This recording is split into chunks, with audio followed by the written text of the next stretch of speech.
It'll just take us a minute, I think, to get the presentation up. Okay, tell me if I you can can see it. Yeah. see it. I see And the I'm going presenter version. hey, there we go. There How's you go. that? Yeah, Perfect. You look and sound perfect. okay. So just tell me when to go. Go ahead. We're ready. Whoa, okay. That's wonderful. I think I'm going to keep the video only because I'd like to be on video, but only because I think the video is using way too much bandwidth. So I'm just going to go ahead with the audio. And anyway, this a live webinar. It's called Elevating Leaders of Volunteers, Time to Strategize Advocacy. And first of all, I really want to truly appreciate your inviting me on and allowing me to talk about a subject that I am so passionate about, and that is elevating volunteers and elevating the folks who actually lead these programs, which are the volunteer managers. That's us. We need to be able to elevate our in order to really elevate volunteers and our volunteer programs.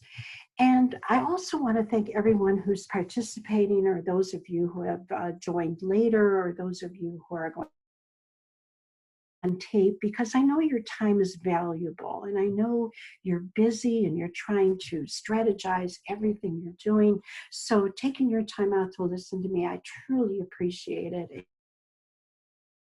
Heroes out there, especially with what's going on. I'll just give a quick introduction to myself. Thank you, Allison, for what you said. I do have over 20. I do blog on my site, Volunteer Plain Talk, and recently have started a podcast, which I do recommend highly. You taking the chance, taking the time, amazing guests and some wonderful tidbits and information and tips and best practices. So please give that a listen when you get a chance.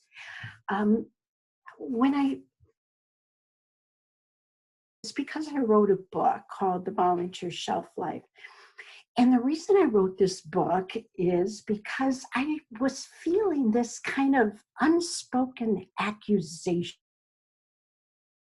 imposed, but I just felt like there was blame going around against volunteer managers whose volunteers, quote unquote, quit. Or did you do wrong? Why did they go? And I realized that this was not exactly the right way to look at it. I'm like, no, wait a minute. Volunteers leave me thinking that volunteers should stay with us until we cart them off in a stretcher. And so I wrote this book from experience and talking with others and some research about why volunteers leave. And then as I started to, blog and get to know other volunteer managers and things of that nature and go to peer group meetings and conferences and all this good stuff, I started so much of volunteer management is completely misunderstood. And that started to really gnaw at me. Why are we so misunderstood? Why are our volunteer understood as to what we do every day and how we go about what we do? And I started to research, what did I need to explain better? And that's how my second book came to be. And so that's a little background on me. And then I started podcasting because I really wanted folks to know more about other volunteer managers and what, coping with challenges and things of that nature. So anyway, that's a little bit about me, why I do what I do. And so let's get started. Require great leaders, and that's why we have the hashtag Leaders of Volunteers. Right now, I think we can all agree that we are in. There's no question that there's upheaval in the world, in our sector, and in volunteer management. What's going on right now? Well, we have volunteers who are furloughed because we want to protect volunteers' health. Yet, in a lot of instances, many instances, volunteers, the call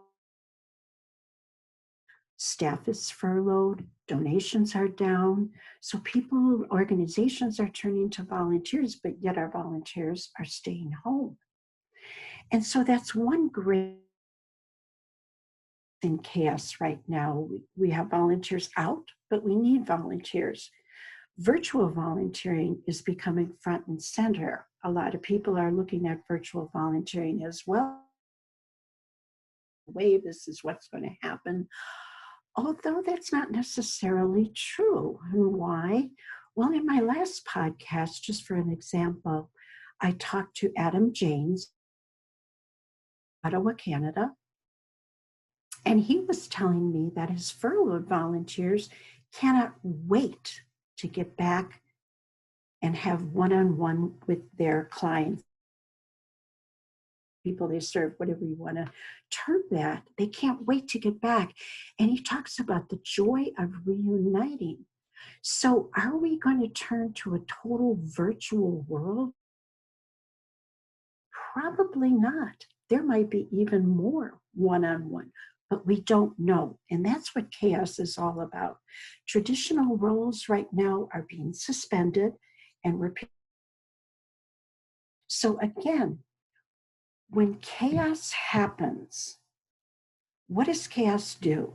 Well, chaos creates a state in which the rules are bent. We move along in the status quo, and that's usually what our organizations do. We move along in status quo with, little incremental changes here and there. But when chaos is foisted upon,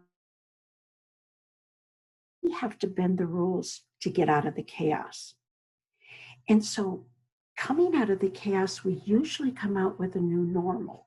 We usually come out with a little bit different in front of us. We don't continue down the same path.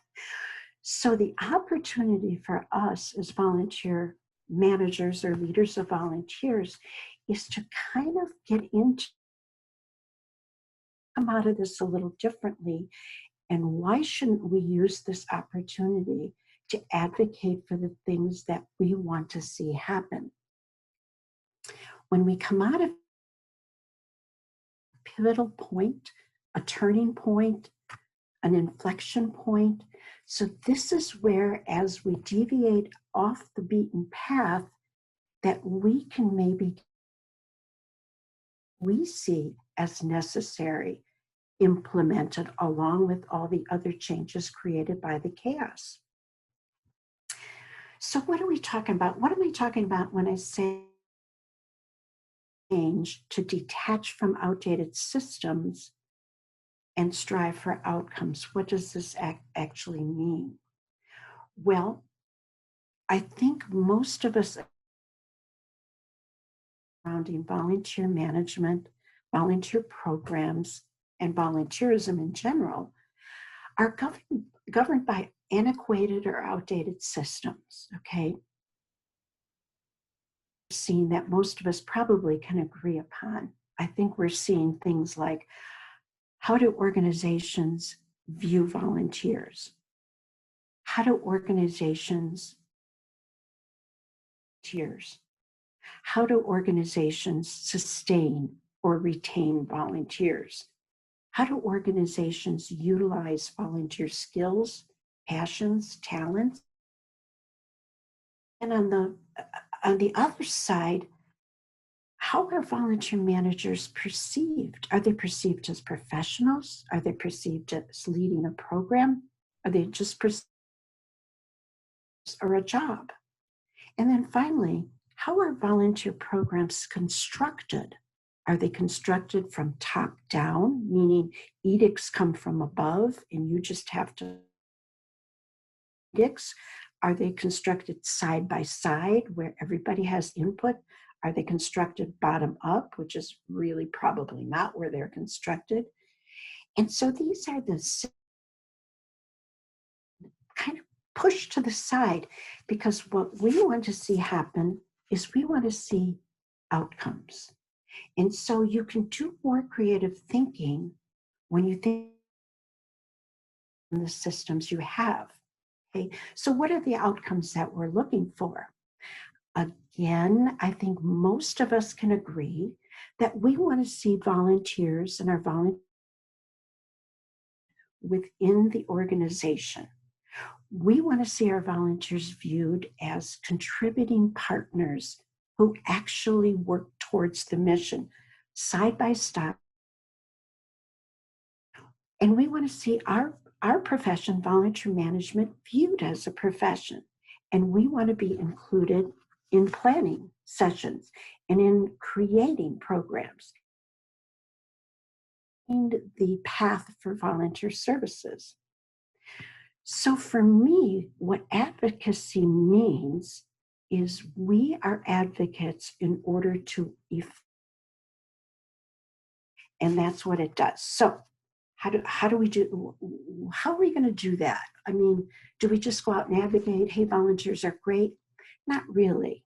We have to strategize. Do this. And I've done some research on chaos management. And what I've found is leaders who are effective during chaos time are the ones who are very visible. So think about this. I'm sure you're visible with your volunteers. I'm sure you're engaging with them virtually. You're calling them, you're emailing them, you're putting out to them. But you also need to be visible with senior leadership and the rest of your organization. You need to tell them what's going on. What are the volunteers doing? How are they feeling? What are they thinking? And for a visible leader, the visible leader has a lot of honesty. In other words, they're not afraid to talk about the challenges. So you can say, this is challenging, unprecedented. We are in chaos, but we're going to come out of it. So that's what a visible leader does. And a visible leader can advocate well for what that need to be done. So what is advocacy really? Well, advocacy makes you a change maker. Now, who cares if you call it an advocate or a change maker? Because change maker is actually a little bit stronger of a word, and this is truly what we're advocating for. We want to be change makers. We want to see what we believe in and what our vision is come to fruition. So let's take a look at that for a second. Believe in. And again, I think most of us can probably agree. We believe that our volunteers are exceptional, wonderful human come to our organizations and give of themselves, give of their time and talents, and do some wonderful things. We believe that. What else do we believe? We believe that incredible skills, have incredible passion, have incredible talents that maybe we're not tapping into. What else do we believe? We believe that they get more than they give, right? So we believe that volunteers are experiencing an increase in their well-being by volunteering for us. Things. And so when you believe something, can you advocate for it? Well, you can if you put it into a vision. And I've advocated before, and let me tell you what I found. There is only, in my humble estimation, there is only one required advocate, and that is conviction. You do not have to be the smartest person in the room. You do not have to be the most experienced or most educated person. Not have to be the best speaker that ever lived, or the cutest person, or the most popular person. None of that. All you need is conviction. Quick story about how I figured this out. I worked for a hospice for many years, and we were in the state an honoring veterans program. At the same time we were doing this, I was noticing with the volunteers that we had that I had incredible talents.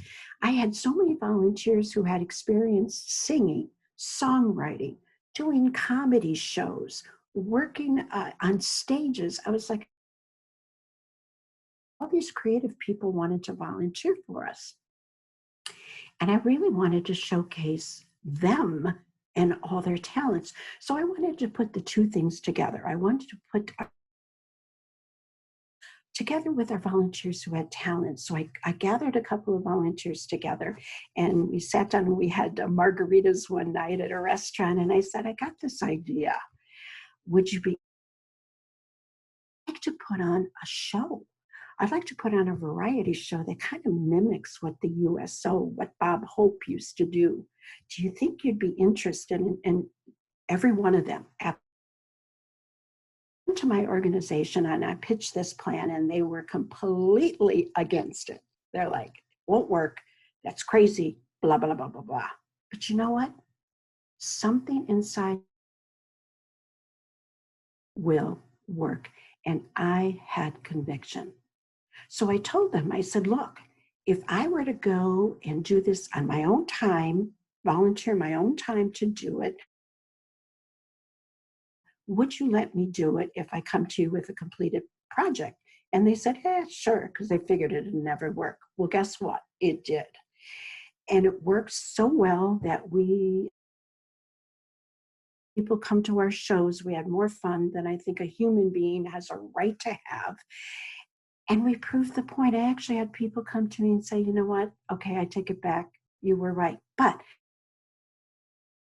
it's right. The point is the conviction is what made me do all the work.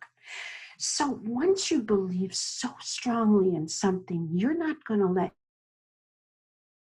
do it, or you're not going to let anybody tell you you're wrong, or you're not going to let anybody tell you that it can't be done or it won't work. That's when your conviction takes over.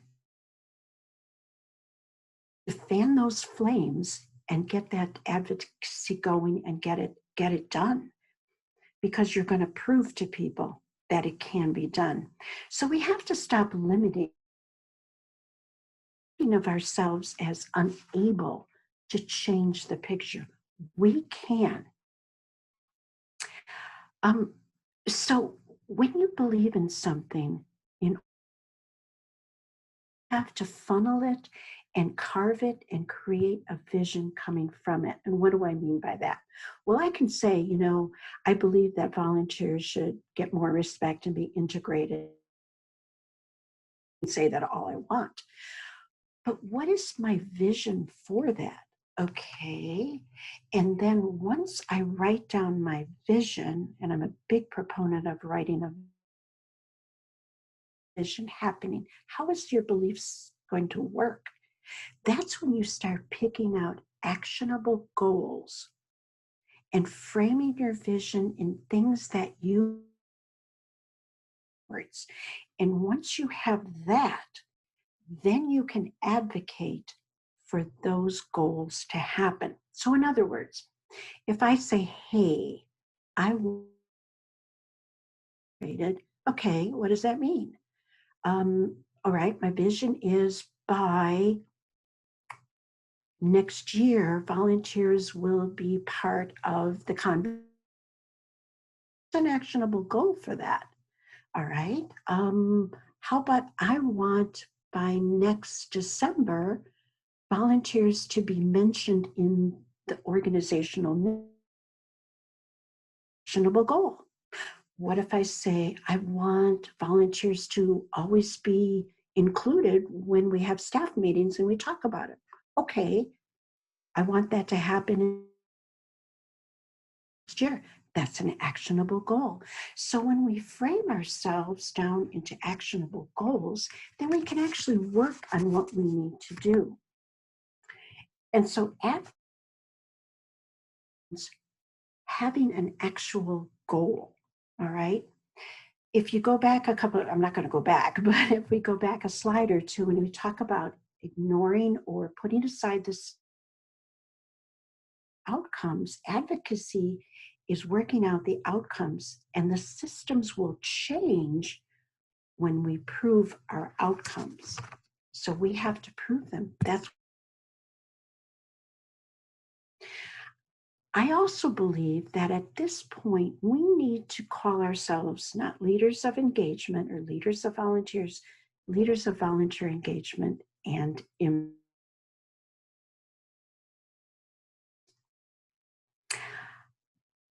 I'm thinking that when I was working at a hospice, I noticed skill sets when I worked with my volunteers. That's where I learned most of my people skills. I call them people saturated skills because, honest to goodness, you know this, in motivating your volunteers, in learning about them, in trying to match them with the perfect job or role for them, in being able to get them skills, being able to hear what they're saying, underlying, messages that they're saying to you. All these skills are so people saturated. These are the we work with volunteers. But what I did notice was I used a different set of skill sets when I was working with my family, not working, but dealing with my family, dealing with people. And I used a different set of skill sets when I was actually dealing with senior management. Why? Because senior management held the power. Wait a minute. Senior management, they're human beings too, just like volunteers. How about if I start using the same skill sets that I use with senior management? So advocating for your program means engaging with the people you're advocating with, and which are all of these people saturated skills, so that they will hear and understand what you're saying, just as you get your volunteers to understand why you need them. Because really, when you think about it, you already are a daily advocate. You advocate for your organization, for your mission with your volunteers. Much different from that, because you want people to have buy-in for what you're advocating for. And the thing about advocating for your program is, again, leaders, you must advocate for yourself. Now, I know Karina, I think, is somewhere in the audience out here. So, hey, Karina. And Karina and I did a podcast. It won't be up for a month or so. But Karina is very good at advocating for herself, and not in a way that's boisterous or blustering or full of herself. For is that she is continuously improving in order to be the leader her volunteer program needs. So there is nothing wrong with you in saying, look, I went out and I joined this group where I'm learning things. I went out and I took a development course. I went out and I learned things from other people. I am train myself so that I'm a great leader.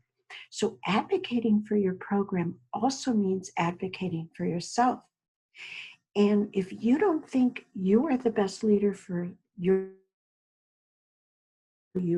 are sadly mistaken. And why is that? I have proof. Why? Well, because think about this. Who knows what they need, what motivates them, what gets them to come in? Who knows this better than you? No one. Who knows how to, they may not want to do, and to actually make it okay? You. Who's the one who can go out and mediate between a volunteer and maybe come up with a viable solution in which everyone is happy? Yeah, you. You already are the best leader for your program. And it's time that, and that you asked your organization and those in leadership to acknowledge it too. Because most people think of humility as a great, trust me, volunteer managers we know are very humble. We tend to like to stand back and we like our volunteers to shine, and that's great. That's a desirable quality for us to have. And a doormat is not being humble. So don't let your leadership be kind of trampled. Make sure that that's part and parcel of your advocacy. Yourself as the leader who can lead this program forward. And so how do you do that? Well, your expertise, you're showing how you're bettering yourself and how you're developing. Successes are going to be the key to actually advocating for yourselves. Think about how you work with volunteers. You have confidence. You're cultivating. Use these same skills when you advocate with senior leadership and staff members within your organization. Now that brings us, I'm just going to take a quick, that brings us to what I believe about advocacy. I believe that advocacy is not an event.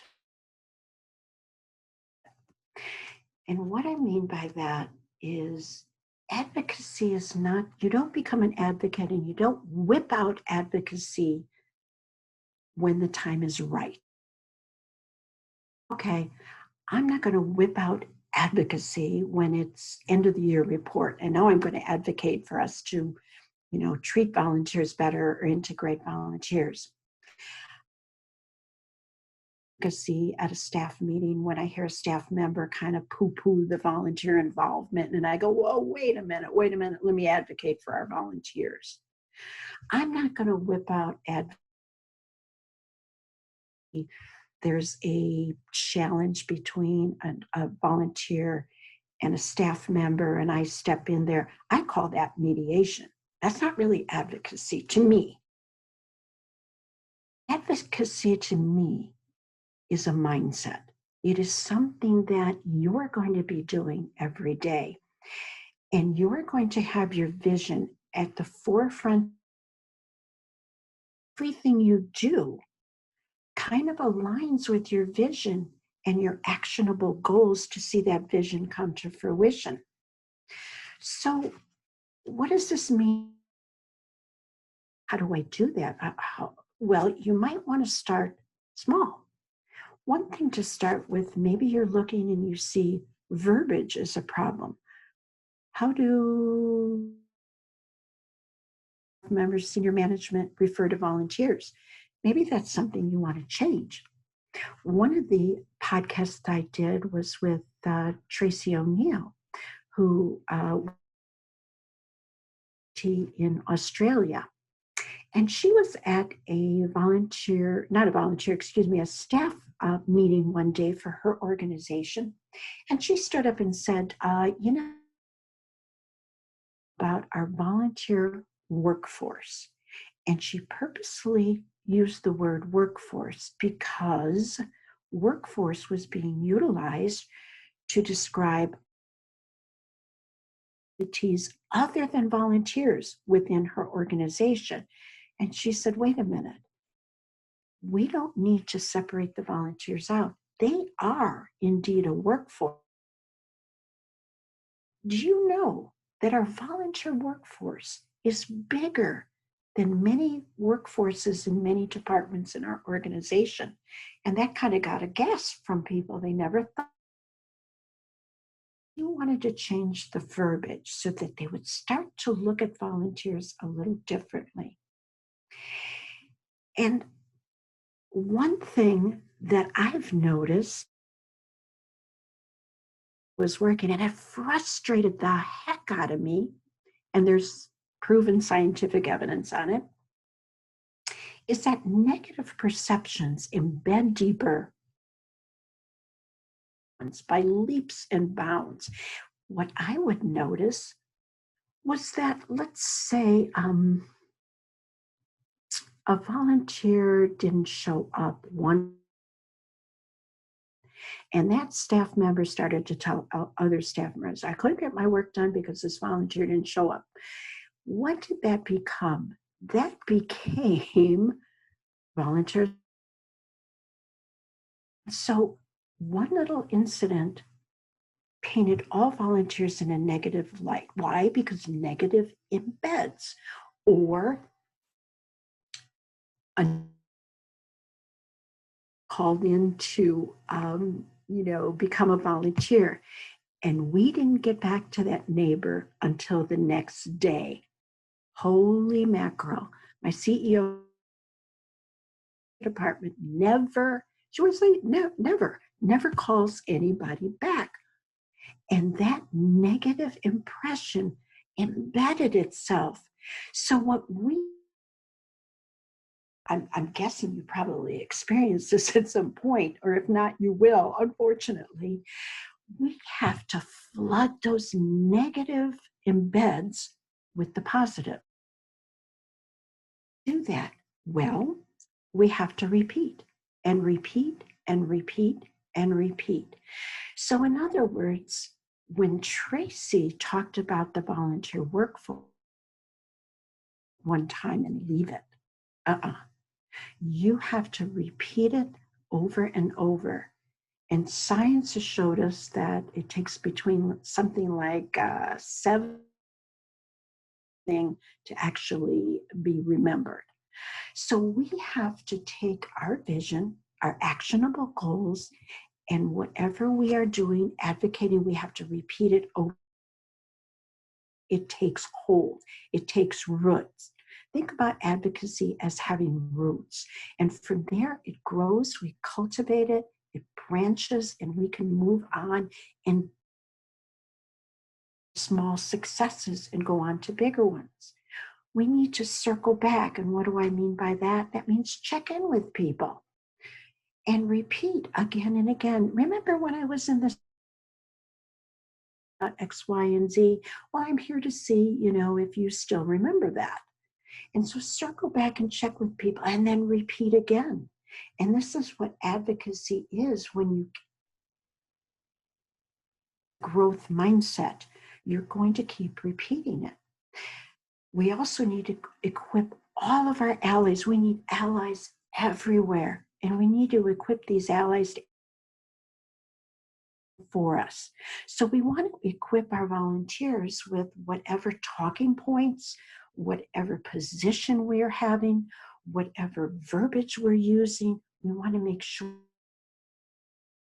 they can go out and talk to other staff members, other volunteers, and advocate for our position, our vision, and our actionable goals. If we have allies within the organization, who really see, the positives of volunteering, we want to equip them with the advocacy things we need them to help us talk about and repeat and repeat. So that you can advocate all you want, but you need to have backup data. So you need to start collecting data, stories, testimonials, experiences, collect them. The ones that support your vision and your actionable goals, have them handy, refer to them, show them, talk about them. That I noticed too in so many years. Does a lone voice actually get heard? Not always. Is just that, a lone voice crying in the wilderness, and people don't want to listen because hey, what does that one voice know? So don't be a lone voice. And what do I mean by that? Well, your data, your stories, your testimonials are going to support what you are saying, your vision. But beyond that, look of your vision, of your actionable goals, of your advocacy, of the changes you wish to see. Go to experts, go to articles, go to blog posts, go to research, and gather that stuff and tell your organization, look, I'm just saying what everybody else out there is. Collection of voices will be heard more than your lone voice. And so you can also say to your organization, hey, do you want to be left in the dust? This is the movement towards this goal. We need to get on that movement, and we need to listen to that iceberg, and we need to move in this direction. So you have help. It can be bolstered by other people and by evidence from other sources. I always wondered, why do organizations, why don't they just ask people from within? And I realized one day that one of the things that they get from consultants is from other organizations. Why? Because when consultants go organization to organization, they pick up best practices and they utilize them in their consulting business. So really, else is doing. So use that kind of pipeline mentality. And this is the time to start reaching out to organizations in your area if you haven't done it, because collective voices are going to be louder than your single lone voice will be, and will be able to be heard. So reach out. Maybe everybody have the same vision. Everybody have the same goals. Everybody try to do it together, because that's going to work a little more easily than if just one organization. And so that brings us to probably the most important point, which is to show when you're going, what does the change mean? What benefits are there in it for me? Meaning staff and organization. Once they're going to listen. Okay? If you're okay with this, let me just give you, let's say that all of us belong to a book club, all right? It's the Mighty Mighty Book Club. And so one day I come to the book, I got a cousin, Chip, and Chip would like to belong to our book club. Oh, okay. And I said, but you know what? Let me just tell you a little bit about Chip. To feel wanted and needed. And you're thinking, okay, well, that's not so bad. And then I said, well, wait a minute, I got one more thing. Chip, that we read, is kind of a weird book, but Chip likes it, but he wants to pick up the next book. And you're like, okay. And they say, and really, there's one thing more. Chip one picks out. And so that's his requirement. And you're like, okay. And then I say, Chip needs to be thanked a lot when he. And if you think about it in those terms, is that good advocacy for including Chip in our book club? Probably not. Chip sounds like.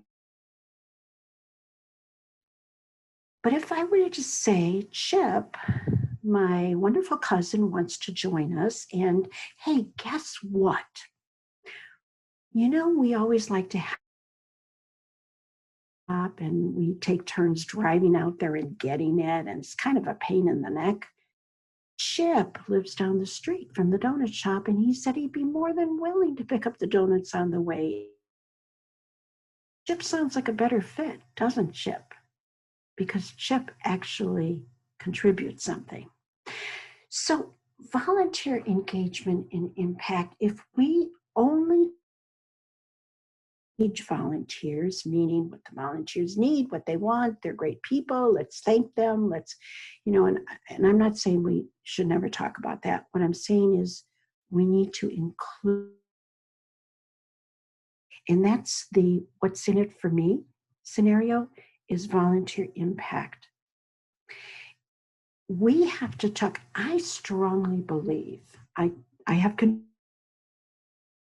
cannot possibly have one without the other, because volunteer impact, meaningful roles when volunteers know that what they're doing actually contributes, increases volunteer engagement, and volunteer engagement increases volunteer impact. So there's this circular effect. One increases the other. And I'm thinking about both of them at the same time. Our volunteers do this for us. And so we need to engage them, okay? Or because our volunteers do this for us. When you talk about both of them together, then you're showing that volunteers add value, they add their impact, and they add benefits to having them.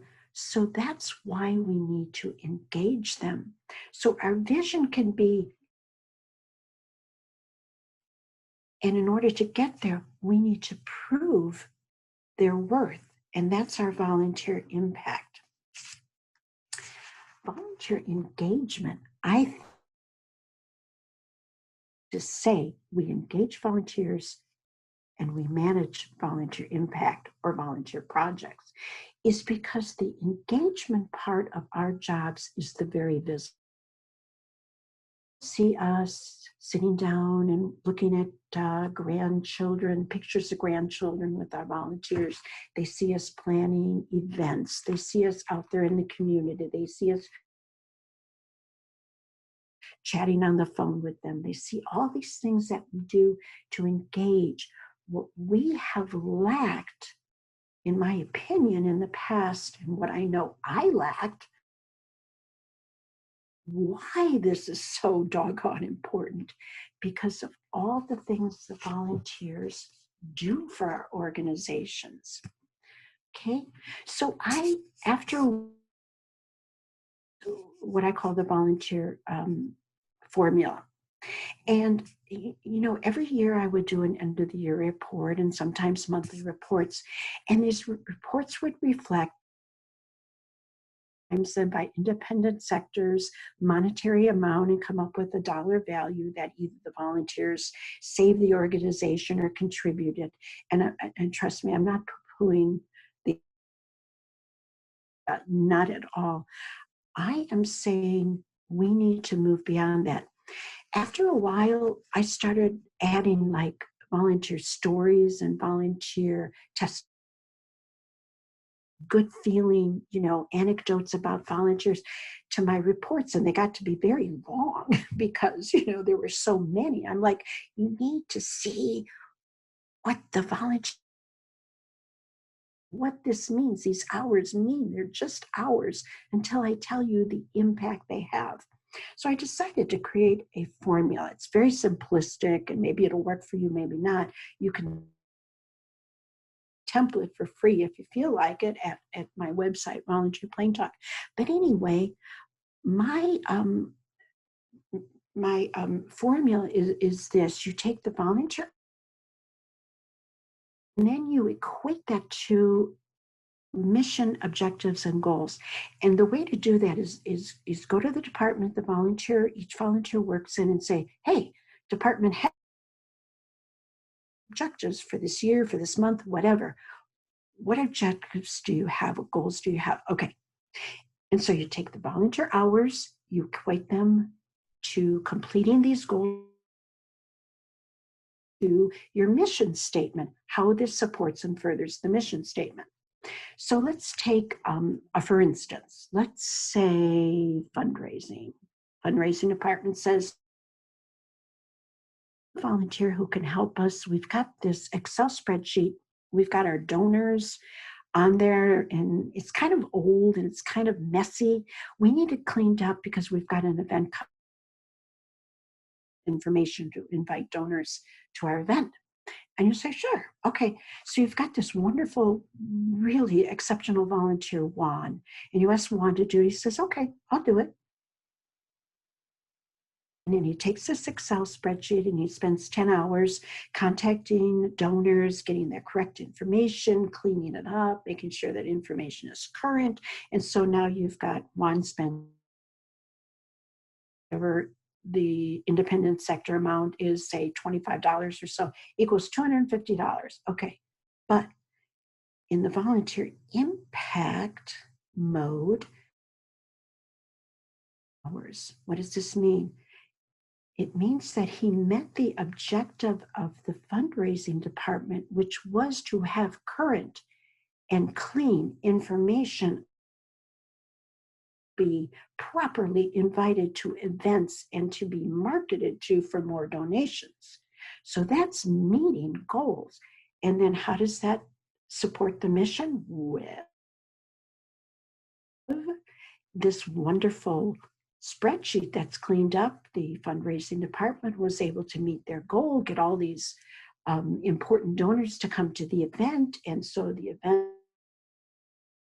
so much donations, and that supports our mission statement of doing X, Y, and Z. Okay, so that's volunteer impact. But wait, there's more. Do double duty. And how does that work? Okay, so Juan spent 10 hours and he met these actionable goals from the department, and that supported the mission statement. But on top of that, Juan took the 10 hours that one of the fundraisers would have had to spend, and he spent that cleaning up that. So in effect, he gave 10 hours back to one of the fundraisers. Oh, that's great. They can do their job. No, wait. What did they do with those 10 hours? And cultivated a new donor who brought in new streams of donation. And so that's double duty. Not only did Juan complete, an assignment done, he actually helped one of the staff members do more than they could have done before.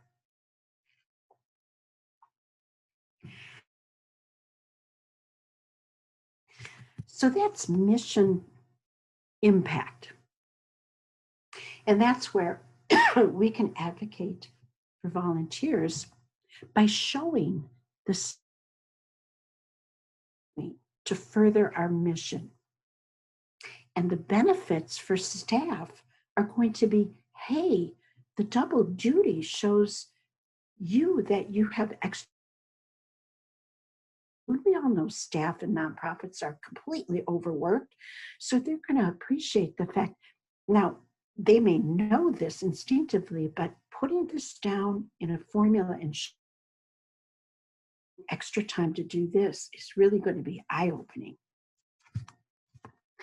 And so, as long as we have this opportunity to strategize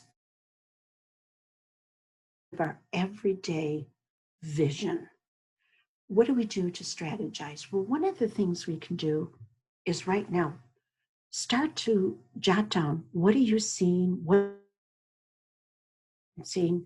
and maybe poll, survey. I know you're talking to your volunteers. You can talk to staff members at the same time. Ask them, now is the time for. Some of them are taking a step back, so you can really reflect on things. You can ask them, you can look backwards, you can look forwards, you can look sideways. What are you volunteers the past? What filled you up with joy? What made you happy? What have you seen and done that you want to continue to do? What do you see in the future? What would you like to see? Gather information from volunteers, gather information from staff members. How did volunteering go for you now that you can sit and think about it? What do you want to see in the future? What was this information, and shape it into the story that supports your vision. Now, I'm not ever suggesting that we mess around or we change your. You might actually get data that kind of changes our vision, and that's great too. So, but look for the nuggets within your surveys and the chats, and start cultivating these. So again, form partnerships within your community with other volunteer managers and other peer groups and things like that, and start to gather information from them. And we're just the tip, and we want to know what the iceberg is thinking and doing at all times. So, okay, so you go and you do that, and you've got all this information. You're going to analyze it. What are you going to do with it? All right. What you can do with it is create simple sheets within templates. And especially that which will support your advocacy. Okay. So this one I made up. This is just a very simple one. Okay. I went on. And here's what I found. I found that 35% of my volunteers want online training versus in person. So what does that mean? Well, it means that 65% of volunteers still want in-person. So then I can use that to advocate for, let me just go virtual part of the time, but I do want to maintain my in-person training. Okay, the next one said that they want more online communication. So then I can use this to advocate for a better presence, me, the volunteer manager, a better presence on Twitter, more ability to communicate virtually. I can advocate for the things that I need, my vision, because my volunteers are telling me the direction they will engage. And then finally, anything that's 90% and above is pretty doggone impressive. So I found that 93%, and this is any of us, 93% of volunteers, 9 out of 10 volunteers want roles that reflect mission impact. Okay, so that's a statistic that I can advocating. But wait, there's more. How do I use that? I mean, I could just simply say 9 out of 10 volunteers want roles that are meaningful. Okay, blah, blah, blah, blah, blah. Then let's go a little deeper. Now, you may on screen not be able to really read this, so I apologize to you for that. So I'm going to kind of read it to you. What is, I'm going to dig deeper, all right? So the first box, the kind of orangey box, first box up at the top left, says that volunteers want. I just repeated what my survey said. And then you go to the yellow box. What does the yellow box say? Okay. Volunteers have full roles are. Okay, so that's a good thing. So we need to ask them, okay, that meaningful is a broad concept. What do meaningful roles mean to you? Volunteers have described meaningful. Those roles that meet mission objectives are demonstratable that they meet mission objectives and that have outcomes. Okay. Define the roles. I can take that and I can use that. Now move on to the blue square in the middle. What does that say? 90% of our volunteers say, and this is, say that having meaningful roles is the number one reason they stay and they return and they're retained or sustained. Less, 90% of volunteers say that's the number one reason they come back. That's a very powerful statistic. And then move on to the little peach box in the middle. None of our volunteers say that they are open to other kind of lesser mundane, temporary roles if the roles that they have are those roles that are meaningful. That's a very powerful thing because, and I'm sure you've all experienced this, I know I have. Sometimes when I had a really kind of role, I would go to some of our most involved volunteers who got to do the best stuff. And I would say, hey, would you mind doing this once in a while? And they'd be like, sure. Primary role filled them up with meaning and made them feel like they were contributing members. They didn't mind once in a while taking out the garbage. And so you can use as we have meaningful roles, we can get this other stuff done. Okay. And then the yellow one, which is also really important down at the bottom there on the 95% of our volunteers say that role satisfaction is the number one reason they talk about us positively in the huge. Volunteers have this giant circle of influence. We know that. They talk to their friends, their neighbors, their family, their church groups, their civic groups, their doctors. So if the number one reason that they're out there speaking about us in a positive light is because their roles are meaningful, isn't that a powerful? And finally, at the end, you kind of sum it all up and you say, the conclusion to all of this is that meaningful roles for volunteers are going to produce this benefit for our organization. It's going to make volunteers stay with us. It's going to make volunteers involved, go the extra mile for us. It's going to have volunteers speak well of us and market for us. It's called word of mouth. And more resources, more donation streams. It's going to do all of this for us. This is the benefit to us if we simply create roles for volunteers. And this is how you utilize backup stats and backup information to support what you're advocating for. It's simply, hey, we need to, and I know you're not saying this, but it's not simply, but I thought it was. It's not simply, hey, we need to treat the volunteers better. Hey, we need to do this. It's outcomes and benefits proving that they exist, and then saying, because we want this benefit, I am advocating to this. And you can do it incrementally. You can do it a step at a time. You can do it, slowly and build. There's so many ways, but just remember that at everyday event, and it's a mindset. So in conclusion, your conviction is going to make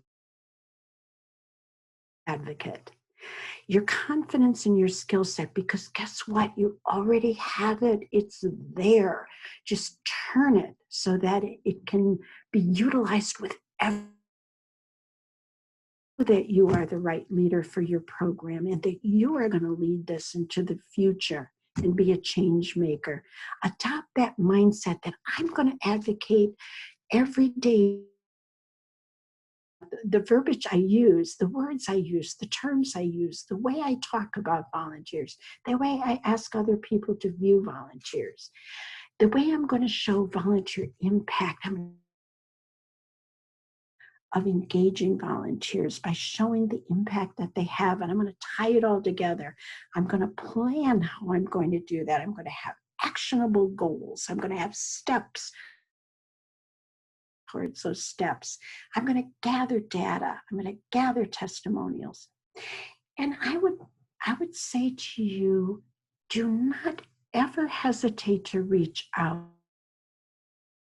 to your expert in our field that I know is more than willing to help and chat and plan and strategize, to reach out to me anytime and ask me questions or ask me to help or, talk to your staff. I'm open. So if you just please reach out. Do not be that lone voice. Be the tip of the iceberg. And the iceberg, we're going to get through this because we are finding one another and we are finding the courage to advocate for our volunteers and our volunteer programs. I think I just about stopped on time. So if there's any questions or comments, you can tell me that I'm full of baloney. It's okay. Or if you have questions, please feel free. Meridian, this is Gretchen, and we've got 2 great comments. And I know some people need to leave because they've got another meeting, and that's fine. We'll just sure. Until we're done. So first of all, from Angela, we have a question that says, hints on getting staff to take ownership, responsibility, investment, and volunteers in their areas. Okay, I'm sorry, Gretchen. Is it in the chat box? Yes. Hearing the entire question.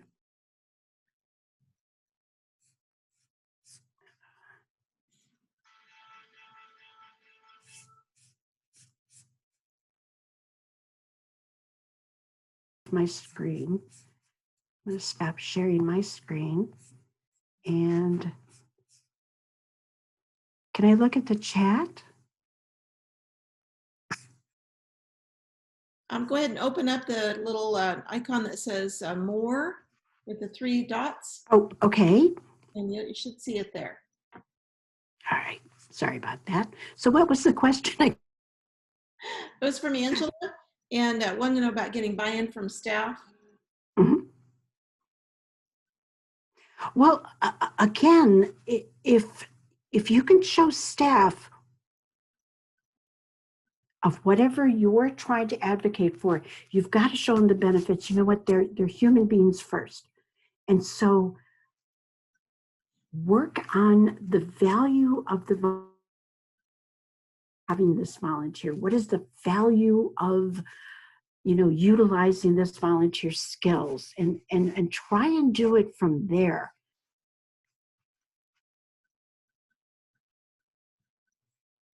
Great. And then the other question is, you mentioned a list of allies, and do you have suggestions on who those allies should be? Absolutely. Any staff member, and you're going to know who they are just by the fact that they're going to compliment your volunteers, but also ask your volunteers. They can tell you who treats you go in. They're probably telling you already. Those are your beginning allies, the ones who see the value in volunteering. Seek them out and say, hey, look, you clearly get it. And so I need everybody else to get it, because then we can increase, our volunteer impact. We can increase what we're doing. We better. And so ask them, please advocate with me and have actionable steps for them to take so that they can do advocating along with you. Verbiage, whatever.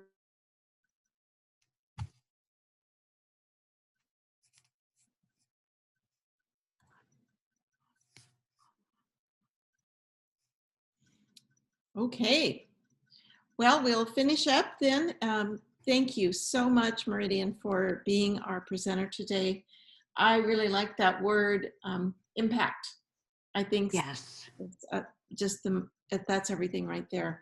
And that's just a word we don't use I for. think, yeah, honestly, Gretchen, I think, we have been so concerned with volunteer engagement and thinking that that's pretty much our jobs when we haven't also are managing the impact that our volunteers have. We are instrumental. I talk about developing volunteers and that. And so we're so instrumental in, we need to start putting that front and center because the two go hand in hand, engagement and impact. Yeah, you're absolutely right. Well, we will stop here. And again, thank you. I just have a couple of quick announcements. Allison needed to leave for another meeting. Next Wednesday, we have Bonus Alive Academy, which will be some initial results of the international survey that Aaron Spink did about how we are all responding to the virus. And that is on the practitioner side and on the volunteer side. And then on May 20th, we've got a bonus Alive Academy, and it's engaging elected officials to promote volunteerism. And I won't read through the rest of the points because you probably looked at them by now, but I would also just encourage you to go to the Alive homepage at volunteeralive.org so you can see. We've put up a lot of news articles. There's a lot of things happening out in the field, and some great announcements from some of our other national partners. So please take a look at that. And again, we'll get the recording and the slides up on the members only side of the Alive webpage. And a couple of people did request to have the slides because the audio was cutting in and out a little bit. And I apologize. I think that's just a Zoom thing that we couldn't resolve.